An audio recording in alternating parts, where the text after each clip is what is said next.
Today I will be showing you how to apply finish or clear coat to your project.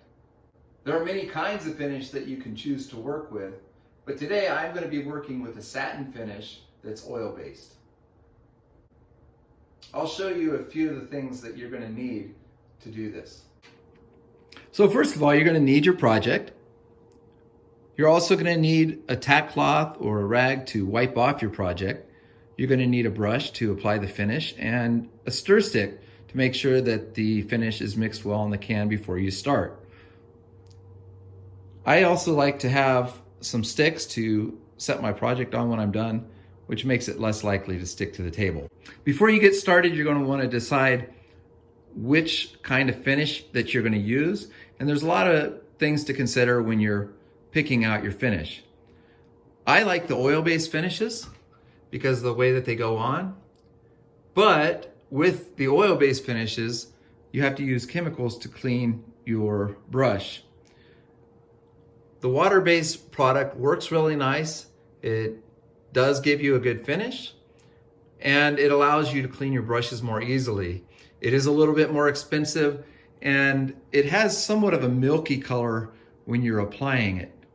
But when it's dry, it looks good, and it is impervious to water. There's also semi-gloss finishes. So I'm going to be using a satin if I hadn't mentioned that already, but there's also semi-gloss finishes and gloss finishes that you can use. The satin is going to be the finish with the least sheen. It's not going to be as shiny and reflective. The semi-gloss is somewhat in between, and then the gloss is going to be really shiny. Before you get started, you want to make sure that you have a fairly dust-free environment to work in. You also probably want to cover your workbench with some cardboard or some old newspaper to prevent the finish from getting on your top. You also want to make sure that people aren't going to be working in the near vicinity of where you are, cutting things, sending dust your way. Because if the dust gets onto the finish while it's wet, it's going to dry into it and there's going to be no way to get it off.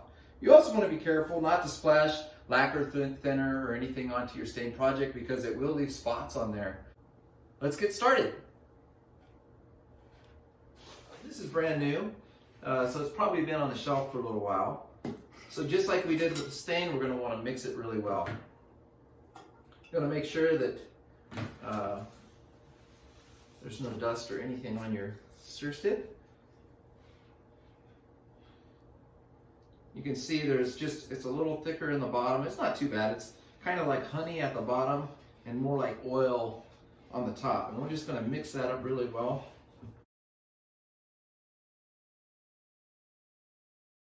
After you've stirred it a little bit, it's going to start to look consistent. As you pull that stick out, it should have even viscosity all the way to the top of your stick.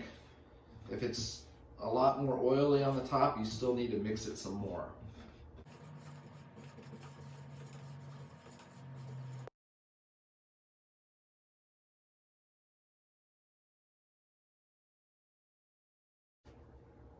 Now that my finish is mixed really well, I'm going to go ahead and get the stool ready to apply the finish. And to do that, I'm going to either use a tack cloth or just a rag to make sure there's no dust on it.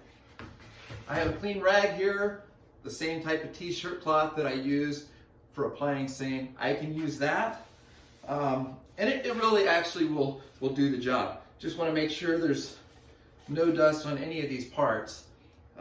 Just get it nice and clean before you start. If you do want to use a tack cloth, you can buy these. I don't know exactly what they cost. These are great. They actually work really well. They kind of they're kind of tacky. That's why they're called a tack cloth. And they actually have a way, the dust kind of sticks to them as you wipe across that. And you can wipe it fairly gently, and it'll help you get the dust off from in the corners and everything. But you don't really need to use a tack cloth. If you could blow it off and use a rag. But tack cloths do work very well. I tend to keep a Ziploc bag that I can put them in when I'm done, so I can keep using them over without getting a lot of dust on these. As you feel one part of the tack cloth starting to get dusty, You can fold it a different way, and you can keep using this tack cloth for quite a while. Okay, so let's wipe this thing down. You don't have to push really hard if you're using a tack cloth, and you just kind of gently brush over it. I'm actually going to start doing my finish on the bottom side. There's places that are harder to get to that take a little longer. And plus, when I finish, I want to flip it over, and I want the best side, the side that you're going to see the most, to be done last. And I want it to be already setting on these sticks before I do the top part. I don't want to handle it again after that part has been finished. So let's wipe this off. There should be no dust or anything left on here.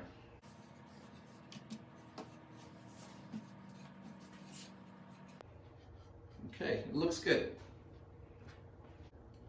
So now it's ready for the finish to be applied. So some might ask, well, why are you using a chip brush? There's better brushes out there for this purpose. And the main reason is these were the brushes that we had at the school when I started. And I found that I was able to get a good finish with them. They're a lot cheaper. I don't have to worry about students not cleaning them well. So that's why I use a chip brush. If you're using a chip brush, you want to make sure to pull the loose hairs out of there before you get started. That's one thing I've learned using a chip brush to do my clear coat. Go ahead and make sure that there's no loose hairs, or that will get into your finish. Okay, so I have all the dust wiped off of here. I have my brush ready. I have my clear coat stirred up really well. So now's the time to start applying it. I dip my brush in about a little bit more than halfway. You don't want to get it up into the metal part because it's going to be a lot harder to clean. It's going to get in there some, but I just kind of get some on there. Don't want it dripping off of there. And I usually start in the corners here. I've seen some videos where they have you do one stroke across, and not going over the same spot again, just overlapping slightly. If you do that, that works. But if you're working on a stool like this that has all these corners, it's going to be really hard to do that. So I always start with the corners first.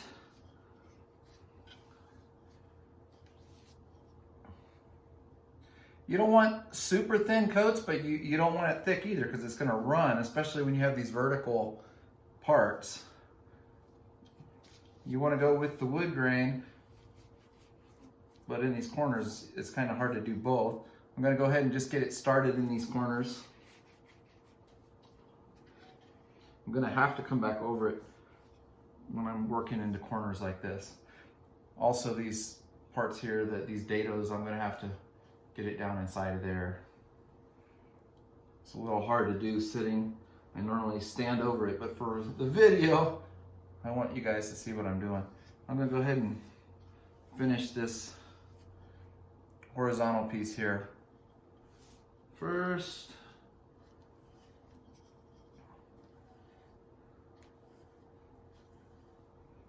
And then come back here.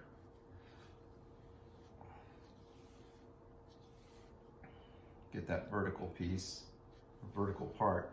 Now this has a kerf from the saw where he cut his part wrong when he made this. I'm just gonna kind of seal it in there a little bit.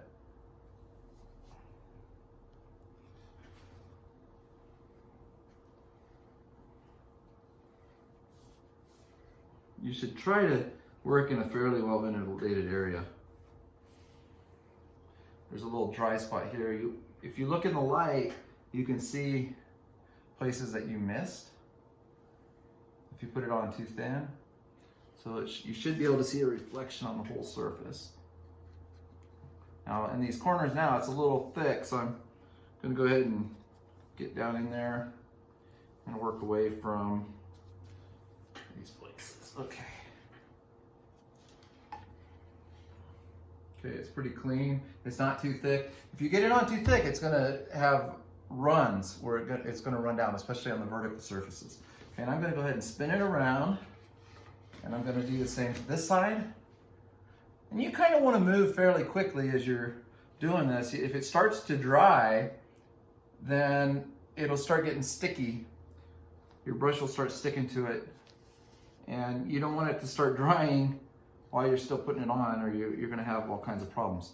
Now, if you see a bristle hair on your surface, go ahead and take it off and just brush back over there again. Also, I go with the wood grain. If you go across grain, as it dries, you're going to see lines going against the grain. So you want to go with the grain at all times. In these corners. I'm just doing the same process on this side.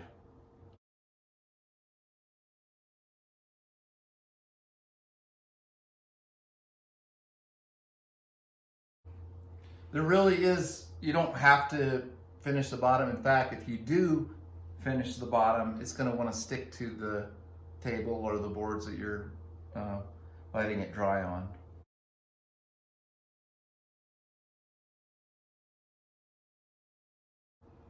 We are going to be doing multiple coats. We're going to be putting at least 3 coats on. Probably that's what we're going to stop at, and you're going to sand in between coats. So this is actually what we call the seal coat. It's going to seal the wood, and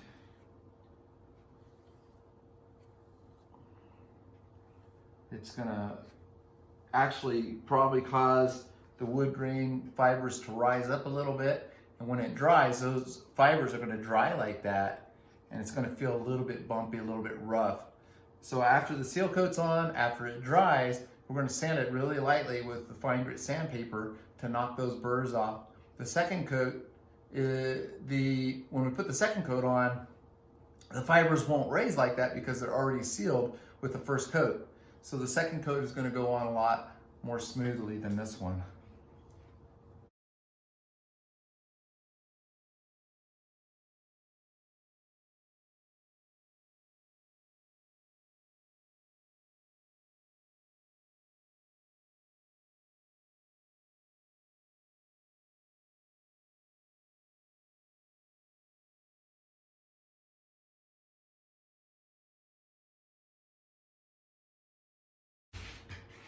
I'm going to try not to slide it around like on a flat surface because it could scratch it, but so just be careful when you're turning it. Go ahead and hit these parts here that I haven't quite hit yet.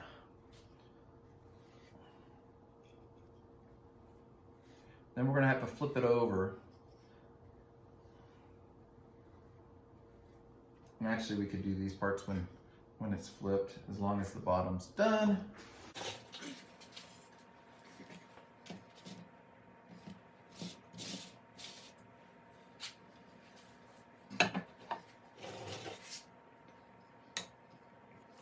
So I'm going to go ahead and do these sides here, get it down in there, seal that up.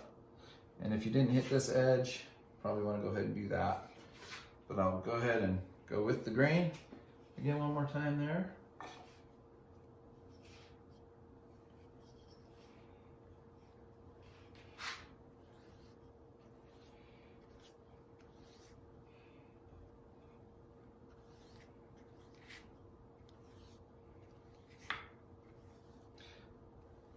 Actually, for years, all I did was spray finishes, and I didn't start doing this until I was teaching, and I didn't have the setup for doing spray finish.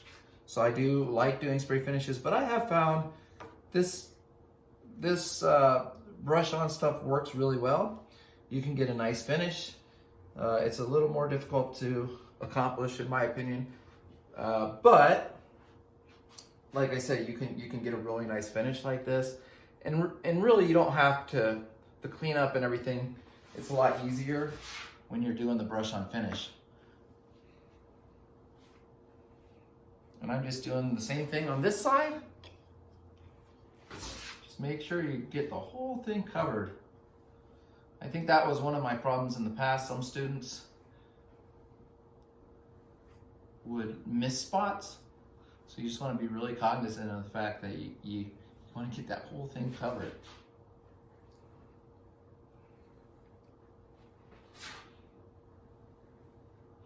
And we are going to be putting more coats on, so if you don't get the whole thing covered, it's not the end of the world. We are going to have another chance to do it. But when you go to sand off or lightly sand that first coat, if you have any bare spots, you could potentially sand into the stain and lighten it in those spots. So now also remember, when you're doing the end grain, you may have to put it on a little heavier at first, because the end grain is more likely to absorb. It's kind of like a wick. It's gonna absorb that finish into there. So I'm just gonna put it on a little thicker there.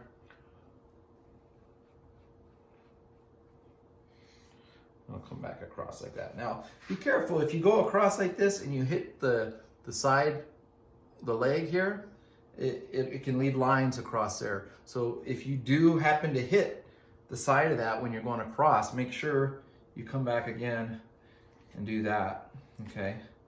And really, this brush on finish has a lot of open time. It doesn't dry real fast, especially right now. I'm working in my garage and it's cold in here. I have a lot of open time. It's drying really slow right now. And then lastly, I'm gonna go ahead and, well, not lastly, because I still have to do the top. Next, I'm gonna go ahead and hit these side edges. This one's gonna be a little more difficult for me because I can't see it.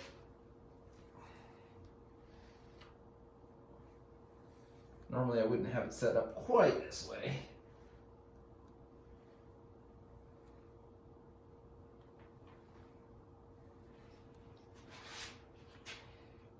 Okay, and then last I'm gonna put it on top. I'll kind of hit these spots a little bit where the screws are.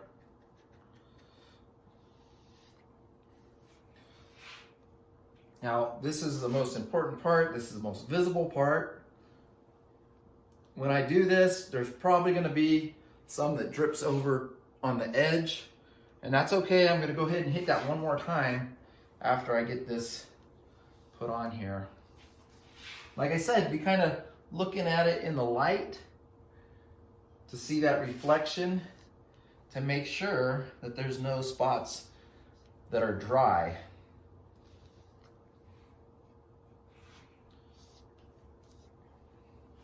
And you also, you don't want to shake the can. You want to definitely stir the can. I don't think I mentioned that, because you don't want to get air bubbles in your finish. Now, one thing that I have seen is when I've gotten air bubbles into my finish, sometimes you can brush it across again, kind of lightly, and it can knock those air bubbles off of there. That's another way to keep that finish looking good.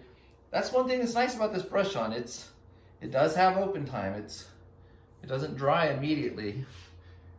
If you keep going over it too much, it would, but go ahead and you can just hit it lightly with the grain. It'll knock those air bubbles off. And also, if you get the bristles in there, you can do it again. All right, and now it's kind of gotten onto the edge, so I'm gonna go ahead and, like I said, I'm gonna hit this one more time, just gently. I'm gonna get the excess off of there. Try not to hit the top when you do that.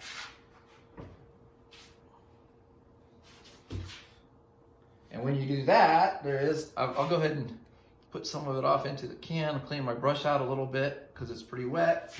Hit the sides one more time. And then if there's lines going across the edge from that, you can kind of just one more time, just lightly do that. And that's how I get it to look so much like a spray finish. Okay, so now I typically look at it one more time and make sure that there's no places where the finish is running, and I make sure that I don't see any brush hairs in there. If I do, I try to get them out and hit that spot again carefully. Fortunately, with this brush on finish, you do have a bit of open time to kind of work with it. But it's good now. I'm gonna let it sit here. You wanna make sure that there's not anybody working in this area where they're gonna get dust or dirt onto the product while it's drying, because the open time, like I say, it's longer, so it's gonna be wet longer and more likely for stuff to get on there and damage it. But I'm gonna go ahead and let it dry for 24 hours. I'll come back in here tomorrow I'll lightly sand it. I'll show you that process, and we'll put our second coat on, and we will repeat that process at least twice. Oh yeah, and remember to clean out that rim, make sure there's not a lot of finish in that rim, and to firmly seal your can when you're done so that your finish does not dry out. If you leave finish in that ring, put the lid on, over time as you use it again and again, it's going to start drying out and getting crusty. You won't be able to get a good seal in your can, and your finish is going to go bad a lot quicker. So make sure that you seal that can up good when you're done.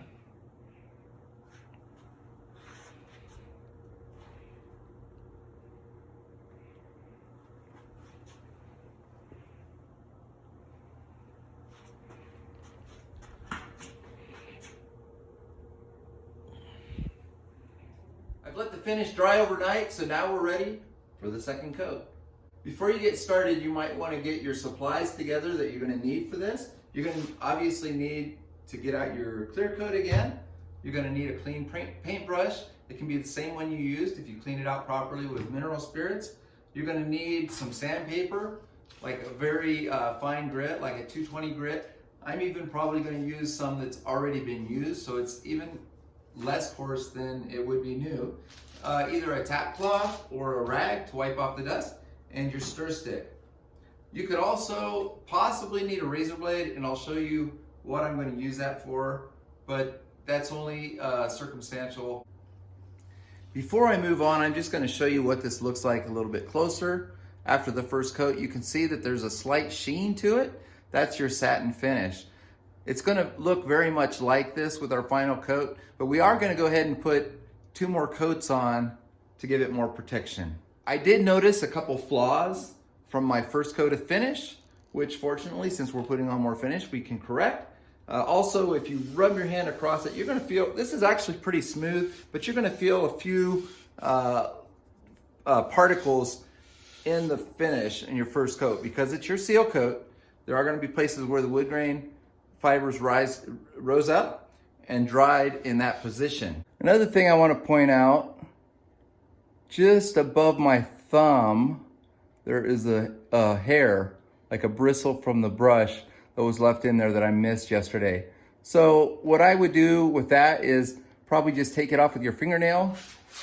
You can easily just get to the end of it, and once you get it started, you can get it off with your fingernail. That's usually what I do. You could also use a razor blade for that. You don't want to scrape off the finish completely, but you just want to kind of pull that brush hair out of there before you sand it. So before I start to sand this, I'm just going to show you a technique you can use if you have runs in your finish. I don't have any runs in the finish on this, but say for instance, if you stood this up overnight and you had a run that came down the side of your product, if you were to sand that, sometimes what happens is the sandpaper will be taking an equal amount off of the part that doesn't have the run as it is the run itself. And so you'll gradually go all the way through the finish, leaving light spots where it takes the stain off and completely takes the finish off. Meanwhile, you'll still have a little bit of that run left. So one thing that I've learned to do over the years is take a razor blade and to put it on the surface and just pull it downward. Now you don't want to push in with the blade, scraping with the sharp edge pushing toward it and cutting into it, because you can easily gouge your wood. But what you want to do is just like lay it and pull it the opposite as if you were cutting. And I can just show you on my hand here. You don't want to push it this way, you want to take it backwards like that, okay? And as you do that, as you lay that on your side, on the drip mark, and just kind of hold it flat, and just pull it down. You don't have to put real hard pressure on it, but just kind of, you do that, you can slowly work that run down to where it's even with the surface, and you're not going to destroy the rest. Now you want to make sure you don't get the corners in. You want to make sure it's put on there nice and flat. If you get the corners of that razor blade in there and you scratch it up, that can cause other problems. So if you do this, just be really careful to hold it nice and flat, gentle and firmly pull it back and go over it. You can just, when you get good at it, you can go really fast and it'll work that drip mark out of there, and then it'll be ready to sand the entire thing. Okay, so now we're ready to sand it. If you got the big runs off, the big drips off of there, and got the hairs out of there, you should be ready to go ahead and lightly sand this whole thing. When you do this, you're just gonna take your 220 grit and you're just gonna gently rub it on the entire surface. It might leave slight scratches in the finish, but those are gonna be covered once you put the second coat on. You don't wanna sand real hard, especially on the edges. It's gonna be more vulnerable on the edges. If you over sand the edges, it's gonna get down into the wood, it's gonna take the finish completely off, and it's gonna leave spots where the stain came off, or the stain was sanded off. You're gonna have little white spots. So you don't wanna over sand it. You're just lightly sanding the bumpy parts off of the finish.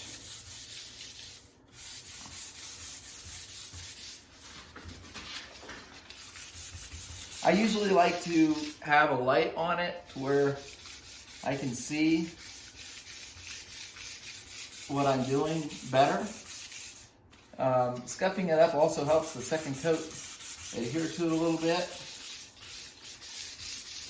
And then if you're hitting these beveled edges, you just really need to be careful, because the smaller the surface area, the easier it is to sand through it more quickly. So just really lightly hit those bevels and also the edges. You can hit the edges a little harder than the bevels, but you still want to be fairly careful.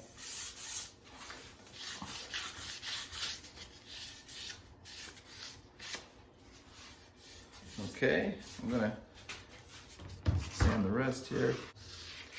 Anytime you're going into a corner like this, you just want to be careful not to sand into the other surface. You don't want to sand through that. I'm just going to lightly sand all that.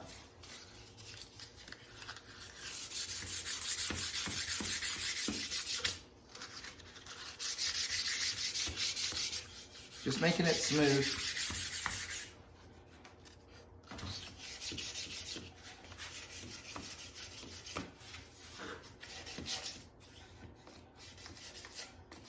But again, on those bevels, just be really careful.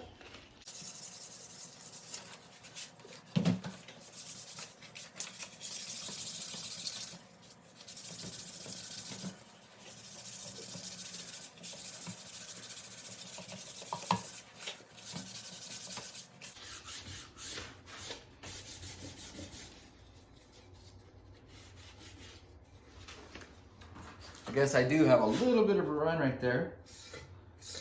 I'm gonna go ahead and take that off with the razor blade, like I showed you before.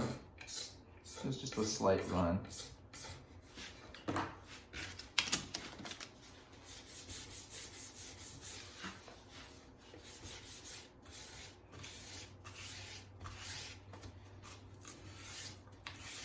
One easy way is just kind of push firmly and just pull one direction if you're having trouble with it.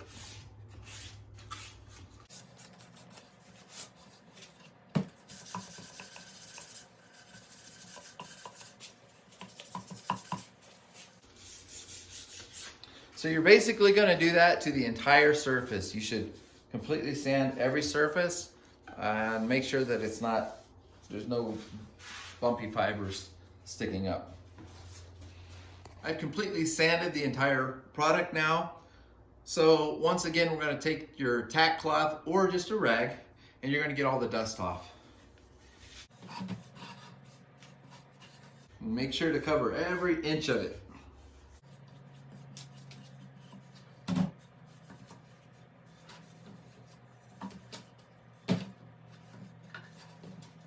Shouldn't be any dust left on there.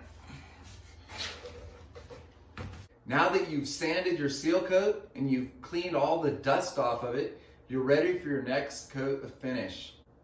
When you apply the second coat of finish, you're going to notice that it doesn't take quite as much as it did when you did the first coat. It's going to go on much quicker, more easily, because it's not absorbing a portion of it into the wood. It's just strictly going onto the surface.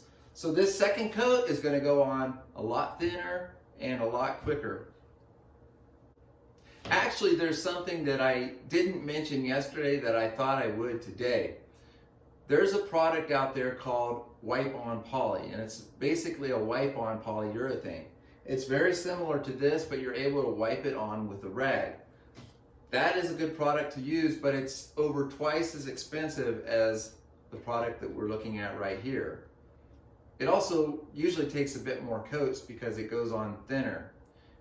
Really, all that it is it's this product with mineral spirits added to it. It kind of thins it out and allows you to put on thinner coats. It doesn't start getting sticky as fast, so you can actually apply it with a rag. You don't even have to use a brush. I like the product. I use it often, or I have used it often. But anymore, if I'm going to use something like that, I go ahead and make my own. You can sometimes, if you want the product to go on quick and thin, you can actually dip your brush into some mineral spirits before you start dipping it in the can, and that actually somewhat helps to create the same effect. I'm not going to use that technique today, but it's something to keep in mind. You can fool around with and see if it makes the finishing process easier for you. Okay, so here we go.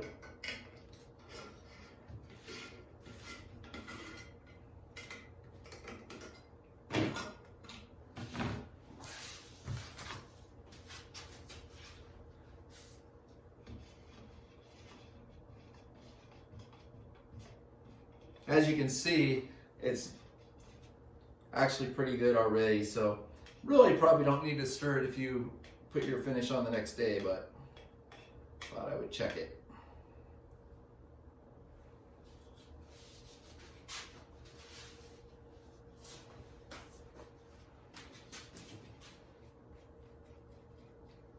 I'm going to go ahead and start on the bottom again. Like I said, this one's going to go quite a bit quicker. You want to make sure that you cleaned the dust off of your workbench as well before you get started. Just a reminder on that.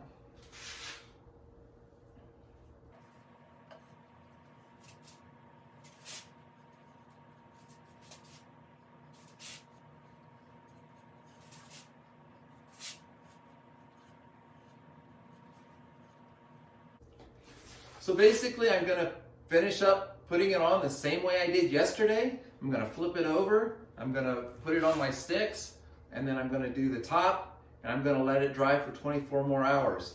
After that step is complete, I'm going to repeat the process again tomorrow for my third coat.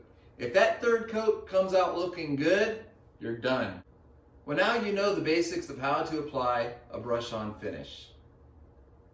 With a little bit of practice and experimenting with some of the tips that I gave you, you can get to the point where you can brush on a finish that looks like it was sprayed on.